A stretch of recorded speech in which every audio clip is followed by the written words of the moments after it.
Joshua গ্রন্থ থেকে পাঠ 23 এবং 24 অধ্যায়।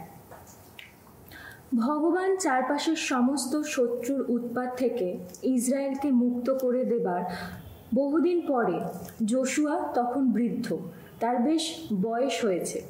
যোশুয়া একদিন ইসরায়েলের সকলকে, তাদের যত প্রবীণ, প্রধান, বিচারক ও বিশেষ কর্মচারী সবাইকে একটি সভায় ডেকে তাদের বললেন, আমি এখন বৃদ্ধ হয়েছি, আমার বেশ বয়স হয়েছে। তোমাদের ঈশ্বর ভগবান তোমাদের কথা ভেবে এইসব জাতির কি দশা ঘটিয়েছেন তা তোমরা তো দেখছ। তোমাদের ঈশ্বর ভগবান নিজেই তো তোমাদের পক্ষ নিয়ে সংগ্রাম করেছেন। আর এখন তো ওই জর্দন নদী থেকে শুরু করে পশ্চিম দিকের মহাসাগর পর্যন্ত যত জাতি এই দেশে এখনো রয়েছে এবং যেসব জাতি আমি ধ্বংস করে ফেলেছি, সেই সব জাতির এলাকার কোনো অংশ তোমাদের কোনো গোষ্ঠীর ভাগে পড়বে। আমি গুলিবাট করে তারই ব্যবস্থা করেছি। তোমাদের ঈশ্বর ভগবান নিজের প্রতিশ্রুতি রক্ষা করে নিজেই তোমাদের সামনে থেকে ওখানকার মানুষদের তাড়িয়ে দেবেন, তোমাদের সামনে থেকে উৎখাত করে ওদের দেশ ছাড়া করে দেবেন। তখন তোমাদের ঈশ্বর ভগবানের প্রতিশ্রুতি মতো তোমরা তাদের দেশ অধিকার করে নিতে পারবে। তাই মোশির বিধান গ্রন্থে যা কিছু লেখা আছে তোমরা দৃঢ় নিষ্ঠার সঙ্গে তা সবই মেনে চলো, সবই পালন করো। সোজা পথ থেকে সরে গিয়ে কখনো ডাইনে বা বায়ে যেও না। অন্য যেসব জাতির মানুষেরা তোমাদের আশেপাশে এখনো রয়েছে তাদের সঙ্গে মেলামেশা করো না যেন। তোমরা তাদের দেবতাদের নাম মুখে এনো না, ওই দেবতাদের নাম নিয়ে শপথ করো না, ওদের সেবা করো না, ওদের সামনে কখনো প্রণত হইও না। তোমরা বরং তোমাদের ঈশ্বর ভগবানকে আঁকড়েই থাকো, যেমন তাকে আজ পর্যন্ত আঁকড়েই থেকেছ। ভগবান তোমাদের জাতির চেয়ে বেশ বড় ও শক্তিশালী নানা জাতিকে তোমাদের সামনে থেকে উৎখাত করে দেশ ছাড়া করে দিয়েছেন। আজ পর্যন্ত কেউই তোমাদের সামনে দাঁড়াতে পারেনি। তোমাদের একা একজন তো হাজার শত্রুকে তাড়াবার ক্ষমতা রাখে, কেননা তোমাদের ঈশ্বর ভগবান নিজের প্রতিশ্রুতি রক্ষা করে নিজেই তোমাদের পক্ষ নিয়ে সংগ্রাম করে থাকেন। তাই তোমরা নিজেদের সম্বন্ধে খুবই সতর্ক হয়ে থেকো, তোমাদের ঈশ্বর ভগবানকে ভালোই বেসো। তোমরা যদি কখনো বিপথে যাও, ওই যে সব জাতি তোমাদের আশেপাশে এখনো রয়েছে, তোমরা যদি সেই সব জাতির অবশিষ্ট মানুষদের সঙ্গে যোগাযোগ রেখে চলো, তাদের সঙ্গে যদি কোনো বৈবাহিক সম্বন্ধ স্থাপন করো এবং তোমাদের দুপক্ষের মধ্যে যদি যাওয়া আসা হয়, তাহলে এই কথা নিশ্চিত জেনে রাখো, তোমাদের ঈশ্বর ভগবান ওই সব জাতিকে তোমাদের সামনে থেকে আগের মতো আর উৎখাত করে দেশ ছাড়া করে দেবেন না।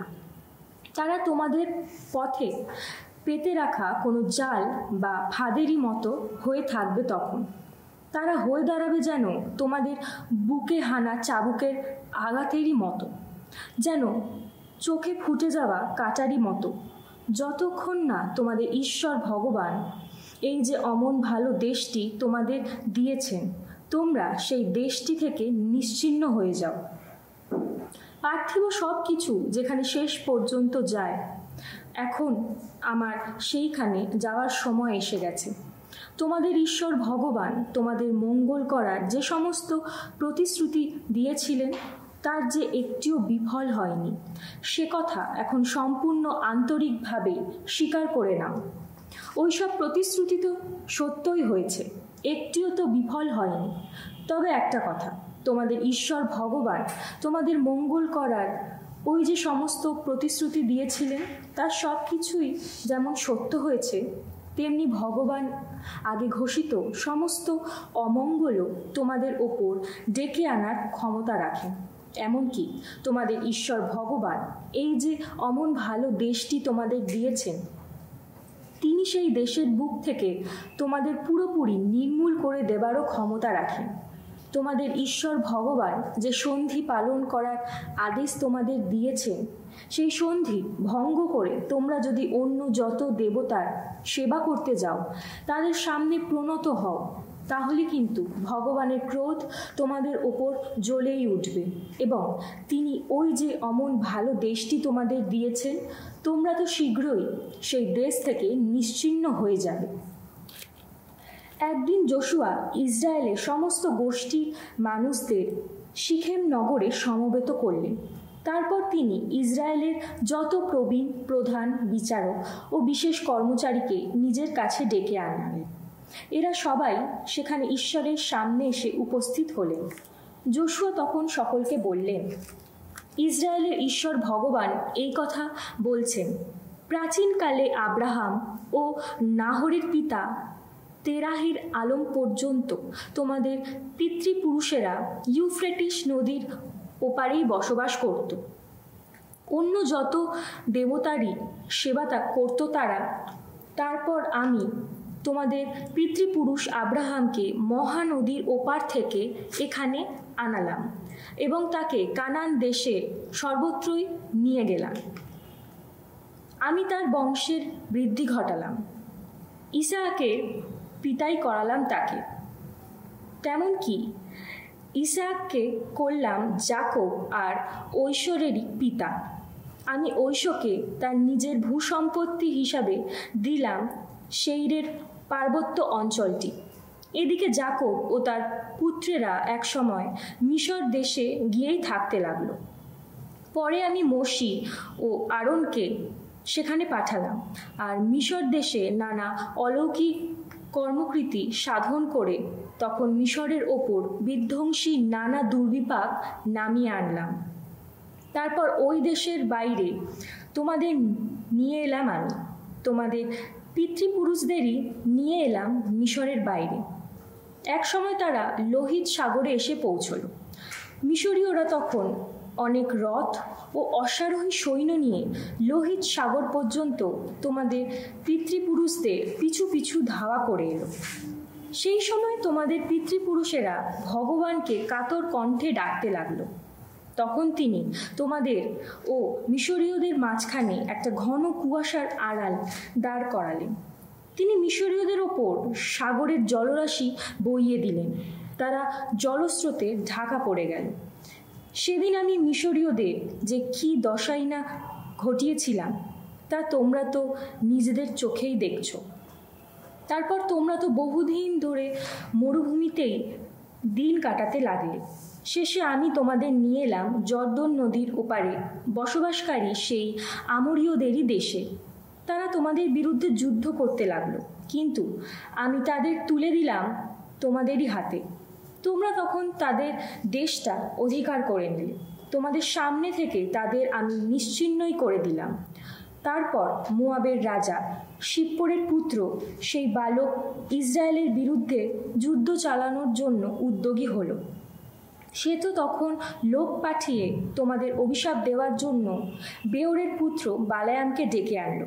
আমি কিন্তু বালায়ামের কোনো কথা কানেই নিলাম না। শেষকালে সে বরং তোমাদের আশীর্বাদই করতে বাধ্য হলো। এইভাবে আমি তখন তার প্রভাব থেকে তোমাদের রক্ষা করলাম। তারপর তোমরা জর্দন নদী পার হয়ে জেরিখো নগরে এসে পৌঁছলে। সেই সময় জেরিখোর আদিবাসীরা, দেশের আমোরীয়রা, পেরিজীয়রা, কানানীয়রা, হিথিয়রা, গির্গাসীয়রা, হিবিয়রা ও জেবুসীয়রা সবাই মিলে তোমাদের বিরুদ্ধে যুদ্ধ করতে লাগলো। কিন্তু তাদেরও আমি তোমাদের হাতে তুলে দিলাম। তোমাদের আগে আগে আমি তখন পাঠিয়ে দিলাম এক ঝাঁক ভীমরু। সেদিন তোমাদের তলোয়ার বা ধনুক নয়, ওই সব ভীমরুলই তোমাদের সামনে থেকে ওই শত্রুদের তাড়িয়ে দিল। এক সময় আমোরীয়দের সেই দুজন রাজাকে যেমন করে তাড়িয়ে দেওয়া হয়েছিল, এইভাবে আমি তোমাদের দিলাম এমনই একটি দেশ যার জমি তোমরা কখনো চাষ করনি, এমনই সব শহর যা তোমরা নিজেরা গড়ে তোলনি। তোমরা তো এখন সেখানেই বসবাস করছো। দিলাম এমনই সব আঙুর ক্ষেত ও জলপাই বাগান যার গাছগুলি তোমরা নিজেরা মাটিতে রোপণ করনি। তোমরা তো এখন সেগুলিরই ফল খেতে পাচ্ছ। সুতরাং ভগবানকে এখন সম্ভ্রম করেই চলো, ঐকান্তিক নিষ্ঠার সঙ্গে তার সেবা করেই চলো। মহানদীর ওপারে এবং মিশর দেশে তোমাদের পিতৃপুরুষেরা যেসব দেবতার সেবা করত তাদের এবার বরং বর্জনই করো, ভগবানেরই সেবা করো।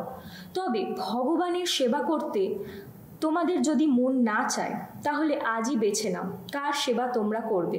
হয় মহানদীর ওপারে তোমাদের পিতৃপুরুষেরা যেসব দেবতাদের সেবা করত সেই সব দেবতার, না হয় আমরীয়দের ওই যে দেশে তোমরা এখন বসবাস করছো তাদেরই দেবতাদের। তবে আমি ও আমার ঘরের মানুষেরা আমরা কিন্তু ভগবানেরই সেবা করব। উত্তরে লোকেরা তখন বলে উঠল, ভগবানকে ছেড়ে অন্য দেবতার সেবা করার প্রশ্নই ওঠে না।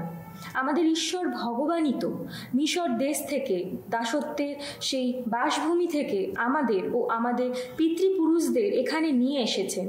তিনি আমাদের চোখের সামনে ওই সব আশ্চর্য নিদর্শন কর্ম সম্পন্ন করেছেন এবং আমরা যে সমস্ত পথ অতিক্রম করে এসেছি, সে সমস্ত জাতির দেশ পার হয়ে এসেছি, সেই সব কোথাও তিনি তো আমাদের রক্ষা করেছেন।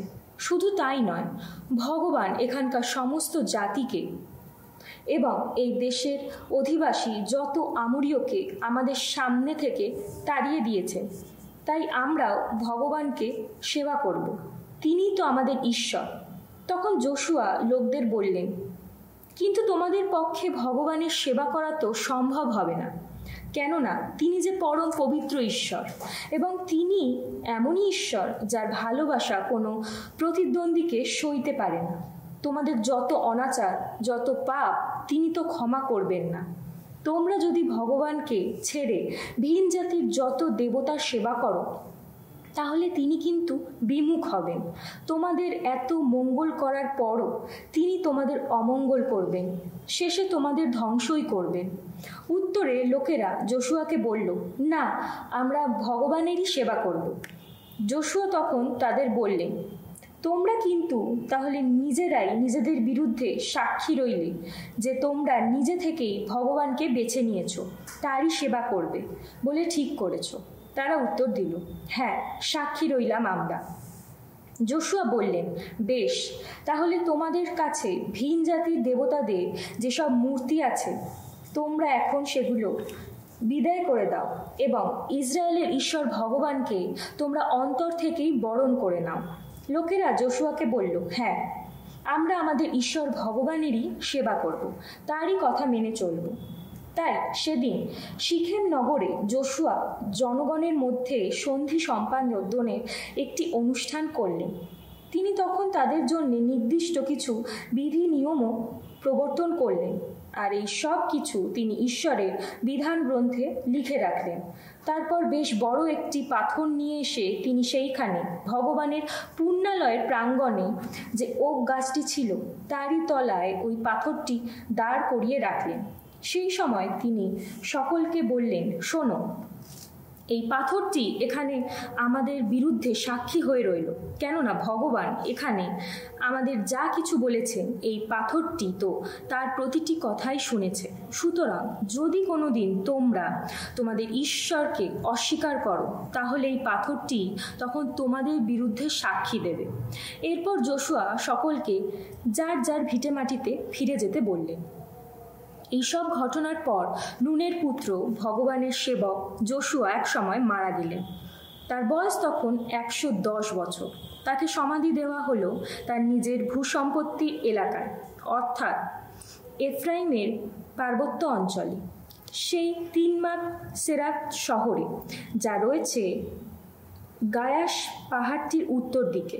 যোশুয়ার জীবনকালে এবং যে প্রবীণেরা যোশুয়ার পরেও প্রাণে বেঁচেছিলেন, যে প্রবীণেরা ইসরায়েলের জন্যে সাধিত ভগবানের সমস্ত কর্মকীর্তি দেখার অভিজ্ঞতা লাভ করেছিলেন, তাদেরও জীবনকালে ইসরায়েলীয়রা ভগবানের সেবাতেই নিরত থেকেছিল।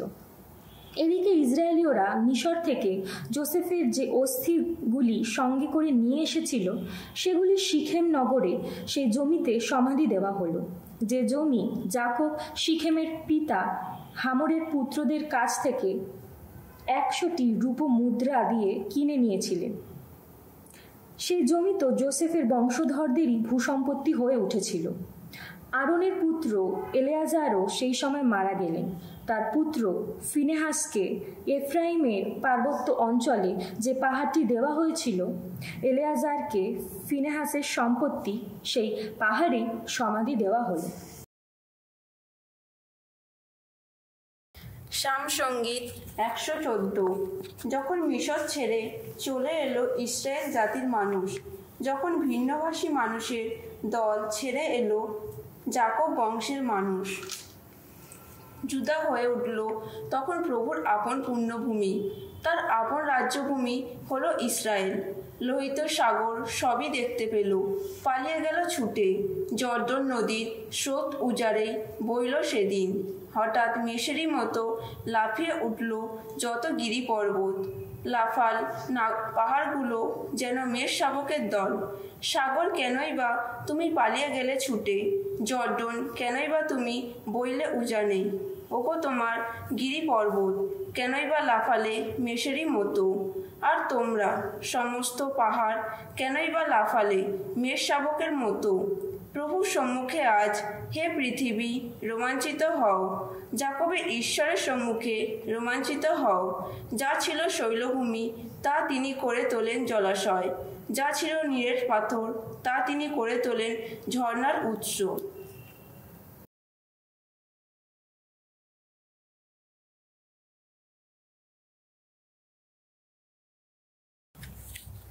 গালাতীয়দের কাছে সাধু পলের ধর্মপত্র 5 অধ্যায়। পরিচ্ছেদন নয়, চাই ভালোবাসার নিত্য সক্রিয় খ্রিস্ট বিশ্বাস। সুতরাং খ্রিস্ট যখন আমাদের স্বাধীন করে দিয়েছেন, তিনি চেয়েছেন আমরা যেন সত্যি স্বাধীন হয়ে থাকি। তাই স্থির হয়ে দাঁড়িয়ে থাকো তোমরা, নিজেদের ওপর আর সেই দাসত্বের জোয়ালটা চেপে বসতে দিও না। তোমরা শুনে রাখো, আমি পল, আমি তোমাদের বলছি, যদি তোমরা পরিচ্ছেদন গ্রহণ করো তাহলে কিন্তু খ্রিস্ট তোমাদের কোনো উপকারেই আসবেন না। যে কেউ পরিচ্ছেদন গ্রহণ করে তাকে আমি আবার সতর্ক করে দিয়েই বলছি, সে সম্পূর্ণ বিধান মানতেই বাধ্য।